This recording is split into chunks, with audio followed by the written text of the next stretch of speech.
Hello, everybody, and welcome. Here we share true stories by real people. Starting out today, we start out with a story. My daughter ghosted me for 12 years. Now she wants my inheritance, but I cut her out of my will. Original post.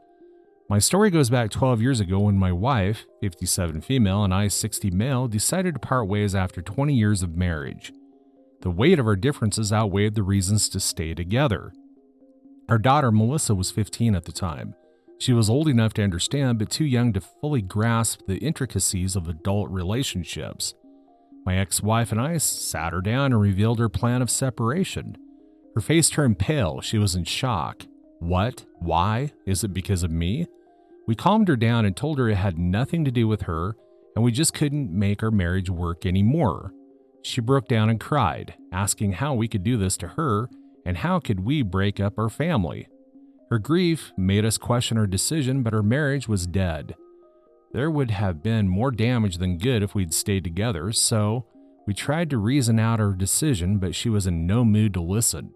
No matter how much we reassured her that we would always love her and that she would be our priority, she refused to understand. She was adamant that we would never be a family again if we didn't live in the same house. Tried to hug and comfort her, but she pulled away and yelled, "It's all your fault." Before I could ask her anything, she stood up abruptly, ran into her room, and slammed the door.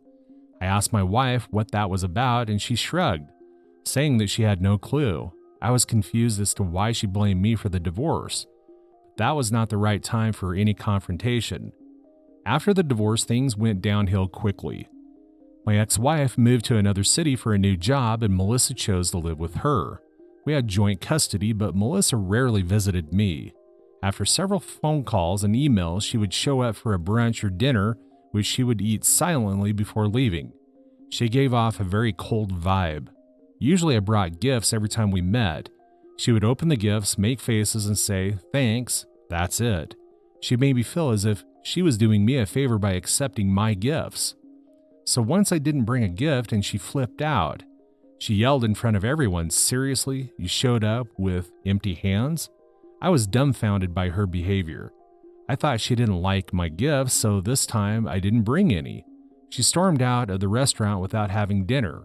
Our once close relationship became strained, and every attempt I made to connect with her seemed to push her further away. I called it quits. I pledged not to contact her first and waited for her to reach out, but she didn't.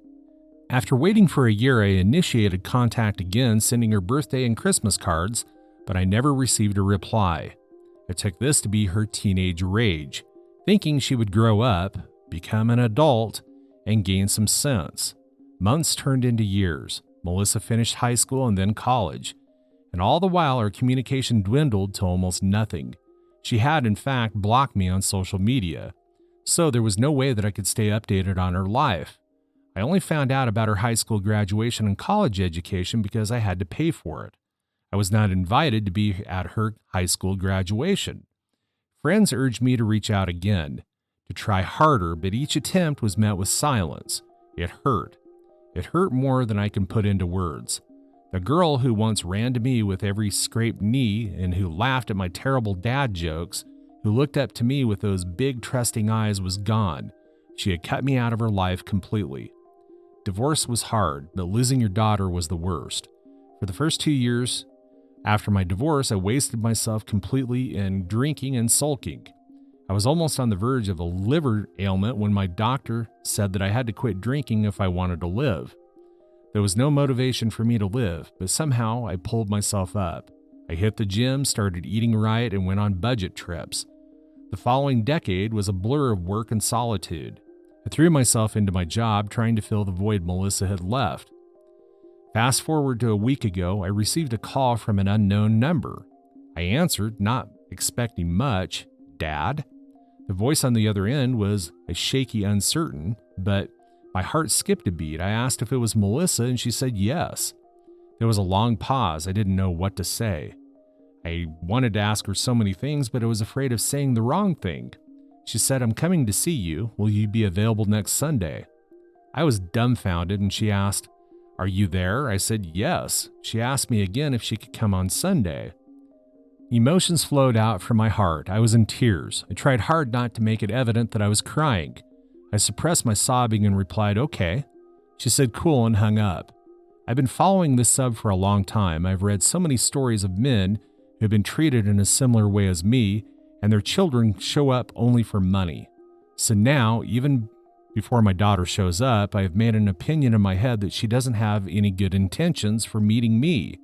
I've been waiting for her to call for so many years, and now that she has finally called, I'm suspecting her motive. No matter how hard I try to remain unopinionated, I just can't. I'm in two minds. A part of me wants to rush to my dear daughter and hug her, but a part of me has grown resentful of her and wants to avoid her. What do you guys think of my situation? You just need to be careful. After so many years, I think she's probably wanting something from you, just like you said. Now for the updates. Update 1. Hello there. My post got many more comments than I expected. Well, the primary reason I posted it here was to seek validation. I could smell a rat when Melissa called me out of the blue. However, my eagerness to have my daughter back in my life overshadowed my instincts. As she said on the call, she showed up on Sunday. She had grown into a beautiful woman, poised and confident. But there was a tension in her eyes, a guarded look that broke my heart.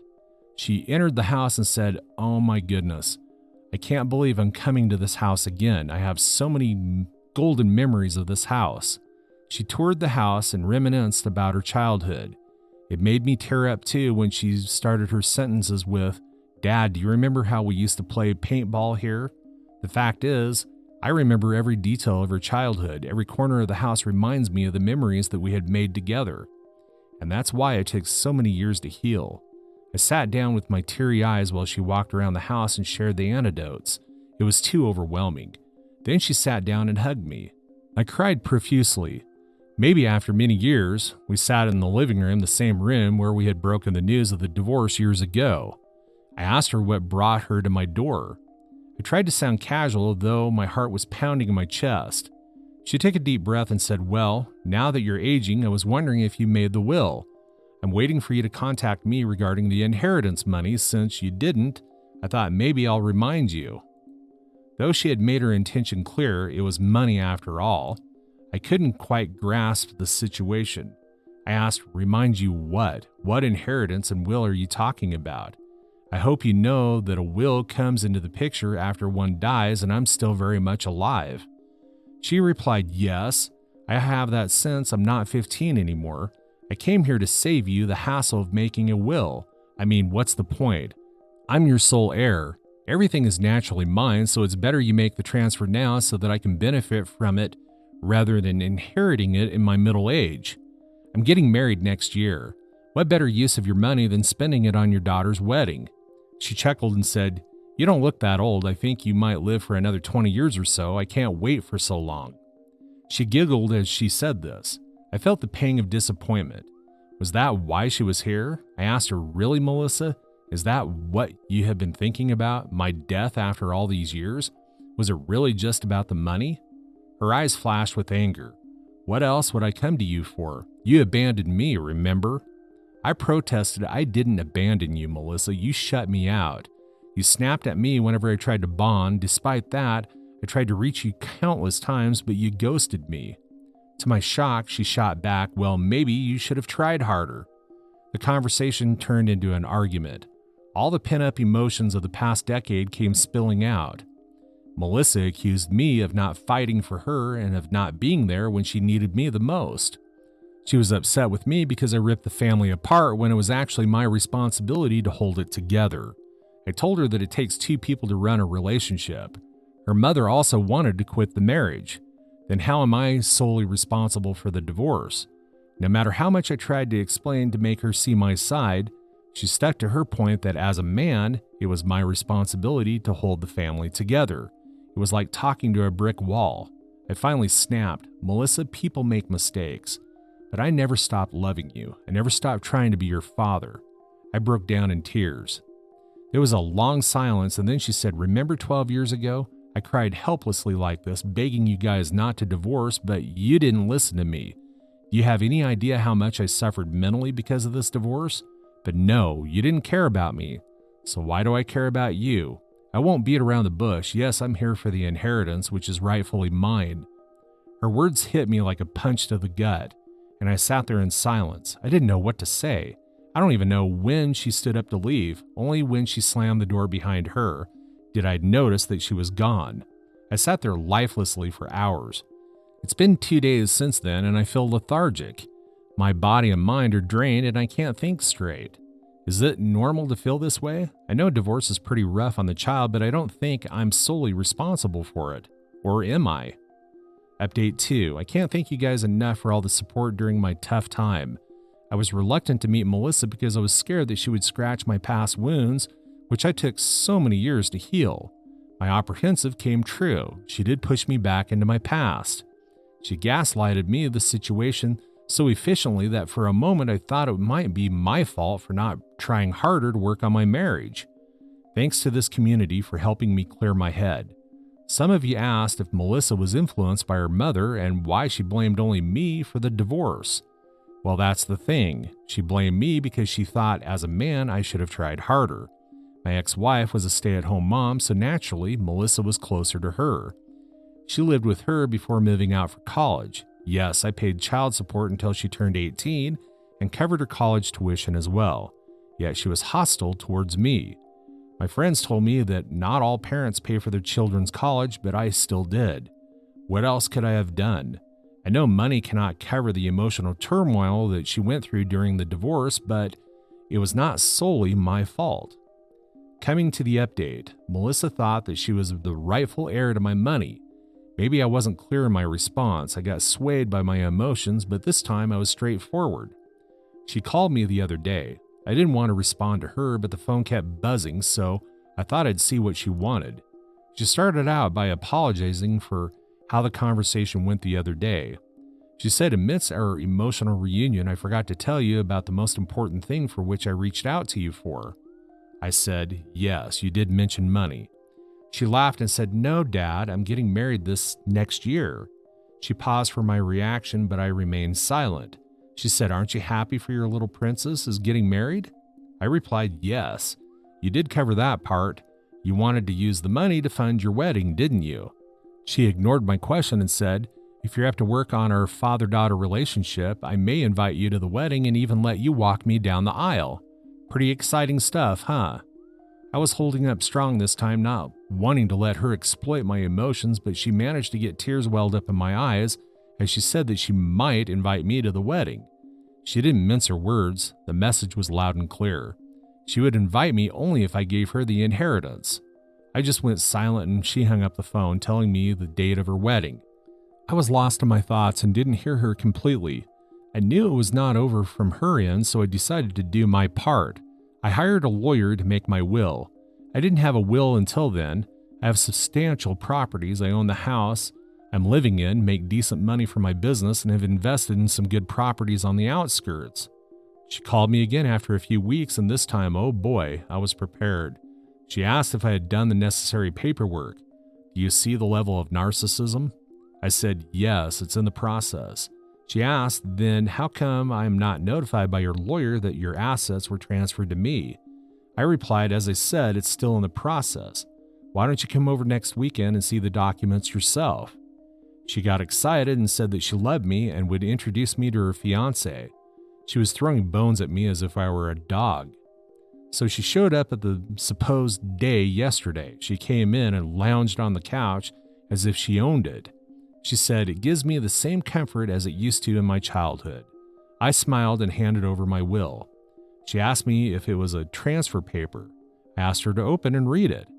She was over the moon and very enthusiastically opened it and started reading aloud until she read, "Would go to charity?" she screamed. "What the hell? You're giving all your money to beggars?" I said, "Perhaps thanks for nudging me on the inheritance. I was able to make the will before my death because I didn't have a will earlier. Everything would have gone to a beggar. I meant you, in case you didn't get my sarcasm." She freaked out. She started calling me mean and toxic and said it was because of this attitude of mine that her mom resented me and wanted to live apart. She started her recorder again and I saw it. I was furious and threw her out of my house. She stood there for a while cursing me, but finally walked away. I couldn't care less. I thought I had done my part. She needed to learn that only if she valued relationships would she receive love. I posted my update here because this community has supported me, and so far, and I'm hoping that I'm on the right track. I don't know if Melissa will stay away, but I hope she grows out of this selfish nature. What do you think? Story 2. My fiance's best friend is making my life a living hell, plus update. Original post. My fiance has the biggest heart and would literally give you the shirt, pants, and hat off of his body if you asked for it. He is a recovering people pleaser, and I get it because I also used to be a people pleaser. We've been together 5+ years. A few months ago, I started picking up on his best friend making some not so nice comments towards me. I'm trying to be vague, but let's just say that this friend is the type to read who in the room would be the most affected by being picked on, and then he picks and picks and picks on them until they can't take it anymore. Nobody ever really holds him accountable for this, and unfortunately, I have somehow become his favorite target. I tried to put up with these comments, but it started getting really elaborate. The friend would make up lies about me saying things that I never said. He once called me in front of all of her friends, my fiance included, just to yell, "You're a bad friend," into the phone and then hang up. There's so much to it that I can't share because I'm trying to be somewhat anonymous. It started having an effect on me and my mental health, and I ended up having a full breakdown where I told my fiance how much this was all starting to hurt me. The first time I broke down over this, he said that he would talk to his friend about teasing and messing me with less. He then told me his friend was sorry and that he'd be keeping an ear out for any other comments, and he'd jump to my defense if it happened again. A few weeks later, I had a second breakdown over all this. The situation itself is hitting a very specific childhood trauma/trigger for me, and he admitted that his friend didn't actually apologize. He actually said that he was sorry that I was too sensitive to understand his humor. At that point, I told my fiance my friendship with this person is over and I want zero contact from here on out, even if it means that I have to miss out on events and parties that I'd otherwise love to go to. He agreed with me that all this is being done with the intention to get a rise out of me, and that even if we try to go through to his friend, he's so diabolical that he could never fully trust him to not treat me at least a little bit shitty. My fiance kept asking if this meant that he had to quit the project that they're working on. I told him that I would never tell him he had to because I know how much it means to him, but in all honesty, the fact that this person is treating me so poorly and I'm having physical stress reactions isn't enough for him to want to cut this person off does hurt a lot. The fact that it isn't a deal breaker for him is probably always going to sting a little. He's not confrontational at all, and I always knew that, but it's not about confrontation. It's about standing in my corner, and I can't spend the rest of my life with someone who isn't in my corner. This friend is getting married to my best friend in a few months, and we're supposed to be in the wedding, but I really have no clue how. I get a literal knot in my stomach anytime his name is even mentioned now. I have seen this friend one time since all this came to a head, and he was so over the top nice to me that it came off as cocky. I had the second breakdown a few days ago afterwards because I realized I'm possibly going to be spending the rest of my life on edge and on guard anytime this person is even somewhat in my vicinity, even if they aren't actively effing with me. I don't know how to come to terms with the fact that my fiance was willing to lie to me on his shitty friend's behalf, but he's not willing to stand in my corner against him. I think it'll always hurt. This guy was supposed to be the best man in our wedding, and as a result, we haven't been talking much about wedding plans. I think if he's still planning on this friend being in our wedding, I may have to call it off for my own sanity, and that sucks so bad. This is effing eating me alive. I love my fiance so much. I love his big heart and the way that he loves with all of it, but he loves some truly wretched people, and I don't know if he'll enforce any boundaries with those people before the lack of boundaries becomes too much for me to handle. I'm just hurt and hurting, and I just want whatever outcome to play out so I can stop feeling so guilty and awful all the time. Now for the update. Never thought I'd actually update this account out of sheer effing embarrassment, but I wanted to share this for those who encouraged me to put myself first. I want y'all to know my partner absolutely came through and protected me in this. We spent all this time since my last post up until last week communicating and trying to find a resolution and walking through how it got this bad. He took a lot of accountability for that. This is not a case of me giving in. He understands fully that this has only got so bad because it never had been handled correctly, and he had a major hand in that. There were so many more layers to this than a Reddit post could ever have conveyed. The bottom line is we are closer than ever, and after a lot of talking, we decided on my partner sending a firm but not unkind message to his friend explaining the behaviors, explaining that they are hurting his partner and that it needed to stop. He asked me to write up the first draft and we could go over it together to try to perfect it.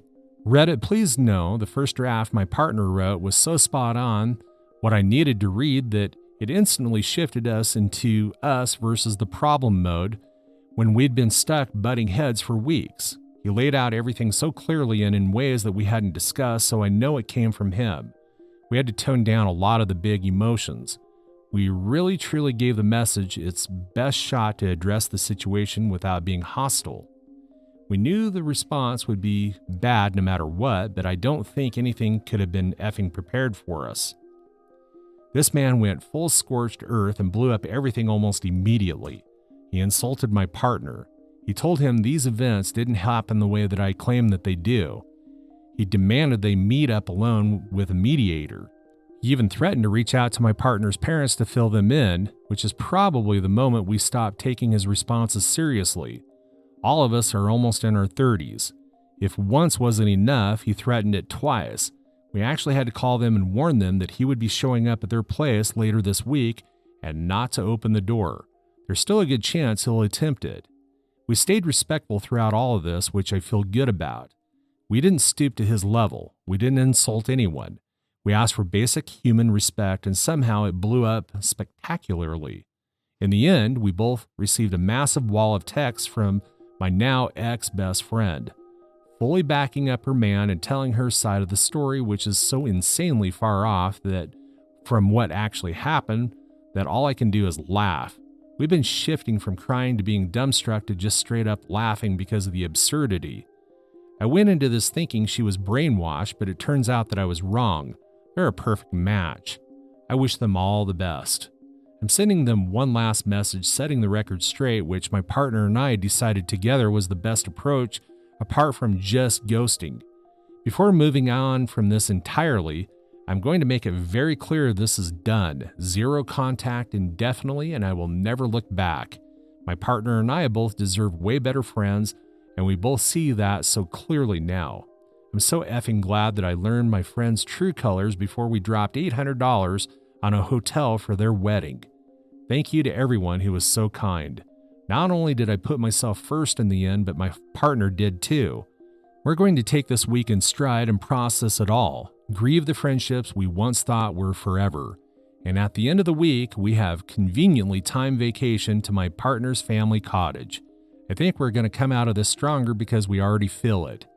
Again, thank you to all those who had something productive to say, and I've made my peace with all the rest.